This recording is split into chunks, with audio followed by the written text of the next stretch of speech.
नमस्कार दोस्तों। भारत की शरण लेकर ट्रंप के कहर से बच जाएंगे चीनी दिग्गज की भविष्यवाणी। अगर आप एक सच्चे देशभक्त हैं तो वीडियो को लाइक और चैनल को सब्सक्राइब कर दें।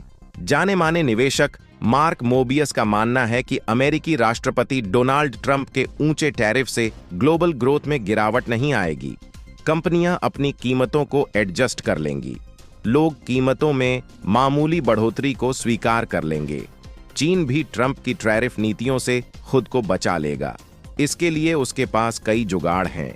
चीनी कंपनियां प्रोडक्शन के लिए भारत का रुख करने लगी हैं। यह अमेरिकी टैरिफ से बचने का तरीका है। भारत को जरूर ट्रंप के आने से खास फायदा मिलने की उम्मीद है।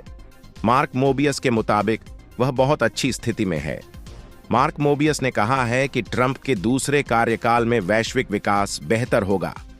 टैरिफ बढ़ने से भी ग्रोथ पर असर नहीं होगा। भारत को इस विकास से खास फायदा होगा। मोबियस के मुताबिक अमेरिका और दुनिया के बाकी हिस्सों, विशेष रूप से भारत में आगे विकास बेहतर होते दिख रहा है। भारत बहुत अच्छा कर रहा है। मशहूर निवेशक ने कहा कि चीन के पास अपनी अर्थव्यवस्था को बढ़ावा देने के लिए कई तरीके हैं। बहुत से देशों के उलट, जहां आपको लंबे समय तक चलने वाले कानून और बहस इत्यादि से गुजरना पड़ता है। चीन कह सकता है, ट्रंप 10% टैरिफ लगाने जा रहे हैं, हम चीनी युआन का अवमूल्यन 10% करेंगे। इससे चीनी सामान विश्व स्तर पर प्रतिस्पर्धी बन जाएगा। मोबियस बोले, बेशक इससे अन्य देशों को नुकसान हो सकता है और उन्हें चीनी अवमूल्यन के अनुरूप अवमूल्यन करना पड़ सकता है, लेकिन चीन इन समस्याओं से निपटने के तरीके खोज लेगा। वह पहले से ही दुनिया के अन्य हिस्सों में संयंत्रों का निर्माण कर रहा है। अन्य देशों के लिए, विशेष रूप से दक्षिण पूर्व एशिया में इससे फायदा है। चीनी कंपनियां उत्पादन के लिए भारत का रुख कर रही हैं। यह अमेरिकी टैरिफ से बचने का एक तरीका है।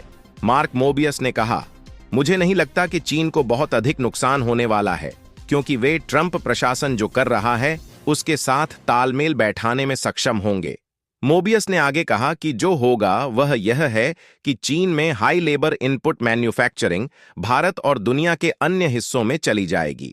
कारण है कि चीन में श्रम दरें नीचे नहीं बल्कि ऊपर जा रही हैं। जनसंख्या भी बढ़ रही है।